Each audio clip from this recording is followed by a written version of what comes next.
محبت کیا ہے دل کا درد سے معمور ہو جانا، بتائے جا کسی کو سونپ کر مجبور ہو جانا۔ سب سے بہترین طریقہ علماء نے لکھا ہے، زیادہ خاموش رہو، زیادہ خاموش۔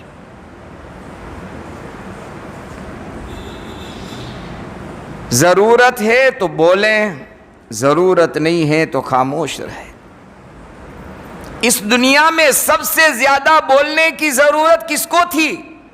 اس ذات اقدس کو تھی، اس امام الانبیاء کو تھی، اس خلاصہ کائنات، آقا دو جہاں، تاجدار مدینہ، حبیب خدا محمد الرسول اللہ صلی اللہ علیہ وسلم کو تھی۔ کیوں؟ اس لیے کہ آپ کو قیامت تک آنے والے انسانوں کی آخرت بنانی تھی، جنت کو سمجھانا تھا، جہنم سے بچانا تھا، پیدا ہونے سے لے کر موت تک کی گائیڈ لائن آپ کو کرنی تھی، ہر ایک انسانیت کو آپ کو فکر تھی۔ سب سے زیادہ بولنے کی ضرورت محمد الرسول اللہ صلی اللہ علیہ وسلم کو تھی۔ لیکن آپ کو دیکھنے والے محقق الاصل حضرت مولانا منظور نعمانی نور اللہ مرکزہ، حضرت مولانا سجاد نعمانی صاحب دامت برکاتہم العالیہ کے والد محترم ابا جان یوں فرماتے ہیں اپنی کتاب میں معارف الحدیث میں، اس کے باوجود آپ کو دیکھنے والے صحابہ کا بیان ہے کہ ہم نے محمد الرسول اللہ صلی اللہ علیہ وسلم سے زیادہ خاموش رہنے والا کسی کو نہیں دیکھا، کسی کو نہیں دیکھا۔ بولنے کی ضرورت تو آپ کو تھی، اس لیے علماء نے لکھا ہے آپ کی زندگی میں سب سے بڑا واعظ، سب سے بڑی تقریر اللہ کے نبی محمد صلی اللہ علیہ وسلم کی جو ہوئی ہے، وہ حجۃ الوداع کا آخری خطبہ جو ہے وہ آپ کی سب سے بڑی تقریر ہے اپنی زندگی کی۔ 4-5 پیج میں ہیں، کتنے؟ 4-5 صفحات میں، بس یہ سب سے بڑی تقریر اور سب سے بڑا بیان اور سب سے بڑا واعظ اللہ کے نبی کا یہ ہے۔ پتہ یہ چلا آپ اکثر اوقات خاموش رہتے تھے، روایت میں آتا ہے وَلَا يَتَكَلَّمُ إِلَّا فِي مَا يَرْجُو ثَوَابَهُ۔ اللہ کے نبی علیہ السلام کوئی ایسی بات نہ کرتے تھے، کوئی کلام ایسا نہیں کرتے تھے، ہاں البتہ جس بات میں نیکی اور ثواب ہوتا اور اللہ کی رضا ہوتی وہی بات اپنی زبان سے نکالتے تھے۔ لمبی خاموشی آپ کی ہوتی تھی، لمبی خاموشی۔ اور آج بھی آپ اللہ والوں کی خدمت میں اللہ مجھے اور آپ کو حاضری کی توفیق عطا فرمائے۔ آپ جا کر دیکھیں، آپ آدھا گھنٹہ بیٹھیں گے، آدھے گھنٹے میں 2 لفظ آپ کی ان کی زبان سے سنیں گے، مشکل سے 2 لفظ آدھے گھنٹے میں، اور وہ بھی کوئی نیکی اور خیر کی بات بول کر پھر خاموش، پھر خاموش۔ تو بہرحال ایک کام تو یہ کریں، لمبی خاموشی ہم اپنی اختیار کریں۔ کان رسول اللہ صلی اللہ علیہ وسلم طویل الصمت، لمبی خاموشی آپ کی ہوتی تھی۔ ایک روایت تو یہ ہے، دیکھو بھائی جہاں بولنا ہے نا، بولنا چاندی ہے وہاں نہ بولنا سونا ہے۔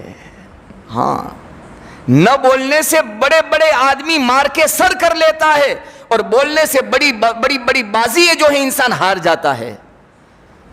اسی لیے عربی کا مقولہ ہے جراحات السنان لها الالتیام، جراحات السنان لها الالتیام ولا یلتام ما جراح اللسان، کہ تیر اور تلوار کے گھاؤ اور وار تو بھر جائیں گے، آج نہیں تو کل بھر جائیں گے، آج نہیں تو کل اچھا ہو جائے گا، زبان کا وار کبھی بھرتا نہیں ہے۔ بہت سارے آپ سیٹلمنٹ اور سمادھان میں آپ نے دیکھا ہوگا، سنا ہوگا، لوگ جاتے ہیں سمادھان کرنے، اس کے 2 بول نے مجھے میرے سینے کو مجروح کر دیا، زخمی کر دیا، 2 تھپڑ مار لیتا میں برداشت کرتا، لیکن اس کے 2 بول نے اتنا مجھ سے اس کو دور کر دیا ہے کہ اب میری اور اس کی صلاح، سمادھان اور صلح ہونے کی کوئی امکانات نہیں ہے۔ آدمی یوں کہتا ہے، ویڑا ٹونا کہتے ہیں نا گجراتی میں۔ ہاں، بڑے بڑے خاندان اجڑ گئے ہیں 2 لفظوں سے، بیٹے اور باپ کی جدائی موت تک، اور موت کے بعد جنازے میں شرکت بھی نہیں ہوئی ہے، یہ 2 لفظوں سے۔ یہ ہے زبان۔ تو اللہ کے نبی علیہ الصلوۃ والسلام بہت زیادہ خاموش رہنے والے، طویل الصمت. اسی لیے شاعر نے کہا ہے نا، لب خاموش کا، لب کہتے ہیں یہ ہونٹ کو، لب خاموش کا دونوں جہاں میں بول بالا ہے، لب خاموش کا دونوں جہاں میں بول بالا ہے، وہی محفوظ رہتا ہے. سیفٹی کس کی ہے؟ حفاظت میں کون ہے؟ تو شاعر کہتا ہے وہی محفوظ رہتا ہے جس کے لب پہ تالا ہے. تالا لگاؤ گے محفوظ ہو جاؤ گے. ایک لطیفہ کہیں میں نے سنا تھا یا پڑھا تھا یاد نہیں ہے، میاں بیوی میں ہمیشہ جھگڑا، اور جھگڑے کی بنیاد صرف اور صرف زبان ہوتی ہے. یاد رکھنا، صرف اور صرف زبان. بسم اللہ یہاں سے ہوتی ہے، وآخر دعوانا ان الحمد للہ رب العالمین، اللہ حفاظت کرے، طلاق پر جا کر ہوتی ہے. ابتدا یہاں اور دا این وہاں جا کر ہوتا ہے. کہ اب اس کو چھوڑو، یہ میرے گھر میں رہنے کے لائق نہیں. تو تالا لگانا، جھگڑا، روزانہ کا جھگڑا. اور ہمارے یہاں اللہ حفاظت کرے، اللہ مجھے اور آپ کو صحیح سمجھ نصیب فرمائے، جب تو میں بہت بڑھتی ہے تو ہمارا آخری اسٹاپ ہوتا ہے کہ باپو کے پاس جاؤ، عامل کے پاس جاؤ، تعویذ کروا دو، دورہ لے لو. ارے اللہ کے نبی علیہ الصلوۃ والسلام نے پیدا ہونے سے موت تک، بولنے سے لے کر خاموش ہونے تک، ہر وقت کی میرے اور آپ کے پیغمبر نے میری اور آپ کی رہبری کی ہے کہ اللہ کے بندے، میرے غلام، تجھے کیسے جینا ہے، کیسے مرنا ہے، کیسے رہنا ہے، کیسے بولنا، کھانا پینا، چلنا اٹھنا، ہر چیز اللہ کے پیغمبر محمد صلی اللہ علیہ وسلم بتا کر گئے ہیں. بہرحال گئے تو کیا مسئلہ ہے؟ تو کہ روزانہ کا جھگڑا ہے.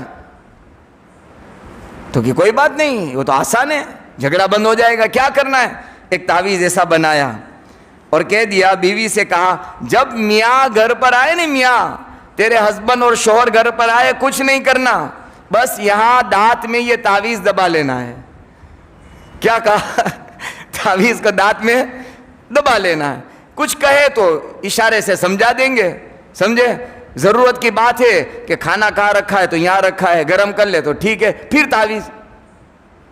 چند دن نہیں گزرے تھے، کیا محبت، کیا پیار، کیا الفتیں. مولانا صاحب بہت بہتر آپ نے تعویذ دے دیا، اس میں کیا کرامت آپ نے ڈال دی، اور کیا اس کے اندر. تو بس کچھ نہیں تھا، وہ یہی ہے، وہی محفوظ رہتا ہے جس کے لب پہ تالا ہوتا ہے، وہ محفوظ ہو جاتا ہے. جب بھی میاں آئے تو یہ تعویذ ڈال دے. میاں بھی حیران کہ یہ بولتی نہیں یار، اس کی وجہ سے تو میں سوچ رہا تھا کہ آج طلاق دوں کہ کل طلاق دوں، 1 دوں کہ 3 دوں. اب تو یہ سارا معاملہ سلنڈر ہو گیا. بہرحال میرے بزرگوں اور میرے بھائیوں، عرض میں کرنا چاہ رہا تھا، سب سے بہترین اور پہلا طریقہ کیا ہے؟ خاموش رہنا. آہستہ آہستہ عادت پڑے گی، ہاں بہت جلدی نہیں پڑے گی. ہاں ابھی کہیں گھر پہ جا کے آپ چپ چاپ بیٹھ جاؤ، ایسا نہیں ہے. جہاں ضرورت پڑی بولنا ہے، سوچ کر بولیں، تول کر بولیں. ہاں کسی اللہ والے نے کسی شعر میں کہا ہے نا، کہے ایک جب سن لے انسان دو باتیں سنے تو کتنی کہے؟ ایک. کہے ایک جب سن لے انسان دو، اللہ نے زبان دی ہے ایک اور کان دو. کان کتنے ہیں؟ ہاں 2 دیے. یہ بھی اشارہ ہے اللہ کی طرف سے، میرے بندے 2 باتیں سن اور 1 بات کہے، زبان ایک ہے. لیکن ہمارا حال یہ ہے کہ 1 سنی اور 10 سنا دی، 1 سنی اور 10 سنا دی. ہم بھی کسی سے کم نہیں، یہ ہمارا حال ہے. اللہ تعالیٰ مجھے اور آپ کو صحیح سمجھ نصیب فرما دے. اس وقت معاشرے میں، سماج میں، سوسائٹی میں بہت بڑا فساد، بہت بڑا جھگڑا، خاندانوں کے توڑ، خاندانوں کے، بھائیوں کے نہیں کہہ رہا ہوں، خاندانوں کے توڑ کا ذریعہ اگر کوئی ہے تو یہ زبان ہے. تو پہلی بات علماء نے لکھی ہے، خاموش رہے.